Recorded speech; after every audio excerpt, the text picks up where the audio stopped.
We're live. Welcome to another day of Bhagavad Gita Sadhana. Day 239. That's amazing. And to those of you who've been with me all 239, wow. And to those who are just joining in, welcome. We're talking about the ability to bring one of the key ideas of so many spiritual traditions into your daily life. And that in Sanskrit is known as Samatvam, the ability to be yourself. But not just to be yourself, but to always be yourself, no matter the circumstances.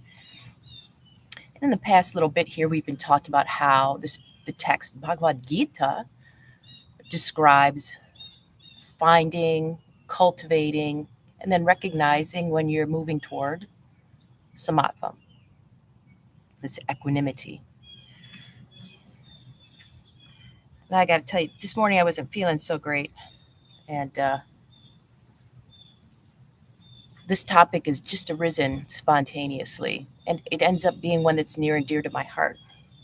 Because I was sitting, I'm like, I haven't really prepared anything for today, and I don't feel like preparing anything.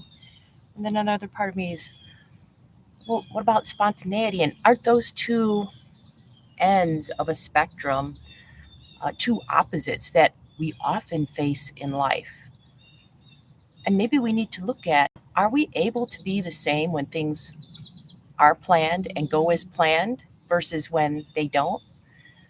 Because maybe this is just me. I often make plans for how my day is going to go, how this is going to go, how even the next few moments of life are going to go. As soon as I'm done doing this, I'm going to do that. And so many times life smacks me in the face.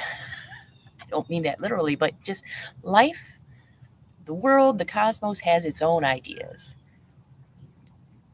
I guess I feel like I need to plan because life will turn out better if I plan. Like these will be better if I plan. You'll think better of me if I plan. You'll come back more if I plan. My financial security in the future will be better if I plan. My trek across town to meet friends will be better if I plan ahead. My traffic route. Thank you, GPS, for taking me on such an adventure yesterday.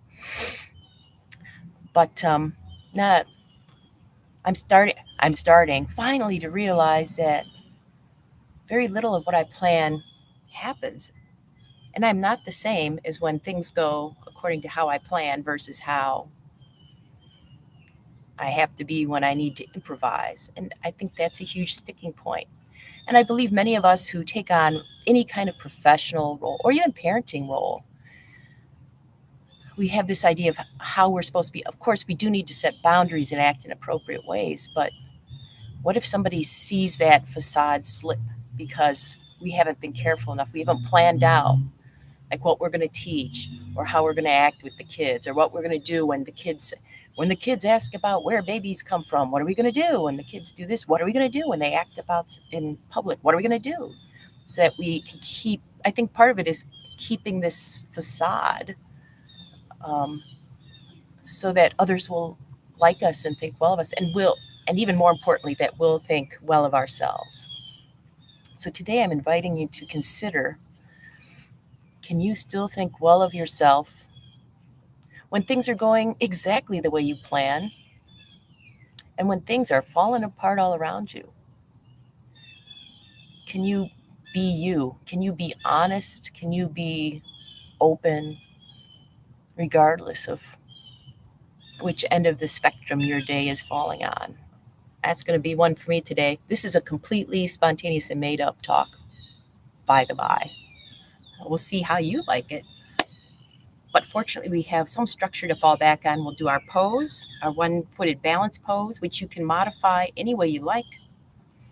And then we'll have our 5 minutes of contemplation. And it's starting to rain, even more exciting. Oh, the weather people. I think being a weather person would be awesome because you can be wrong like all the time and people still listen to you. Here we go.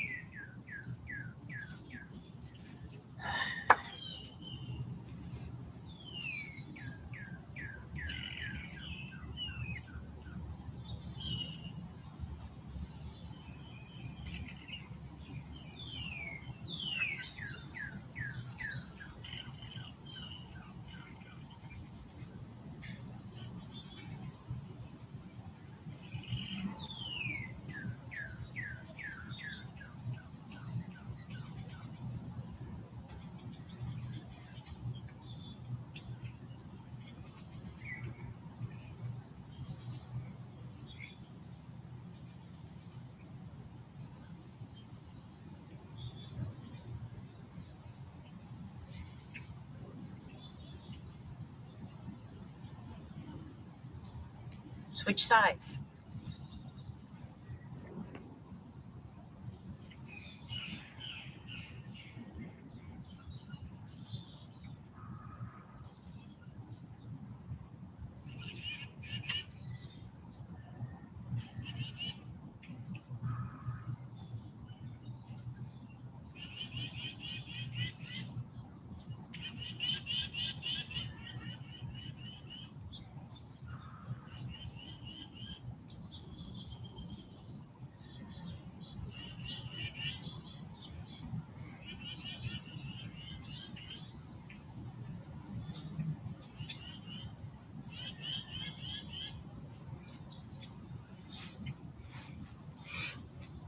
Alrighty.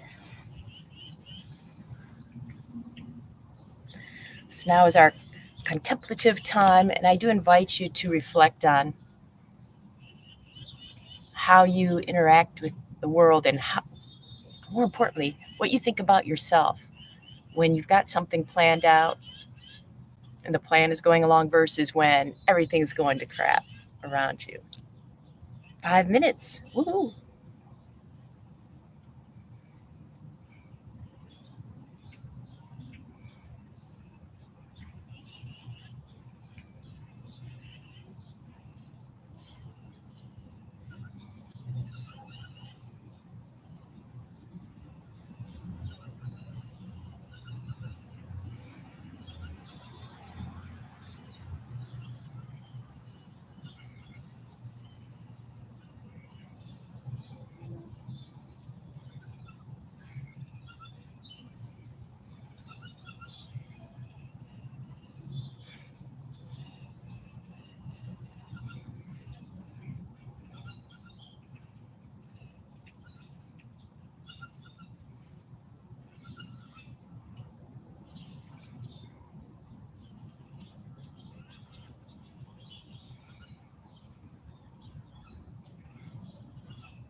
Welcome back. Oh, this practice today is dedicated to Margot, Debbie S., and Mary Mantram. Mary, did I do my spontaneous sigh that I didn't even know I did until you told me about it yesterday? Did I do that today? I didn't notice if I did. So, the challenge, I mean, as I mentioned, we do have to set up boundaries and be mindful of the different roles we play. But the danger is when we stop being spontaneously truthful with those around us, then we stop being spontaneously truthful with ourselves. Being caught in the moment can be hugely enlightening for us. We can see who we really are underneath all the facades. And we might not like it, but maybe instead of not liking it, we can learn to love ourselves. Just like Krishna is loving Arjun in the Bhagavad Gita, even though Arjun is exposing his deepest vulnerabilities. Can we be that best friend to ourselves no matter what's going on? That's, I think, the true teaching of so many traditions. I hope you can find that. And I look forward to seeing what we discover together next time.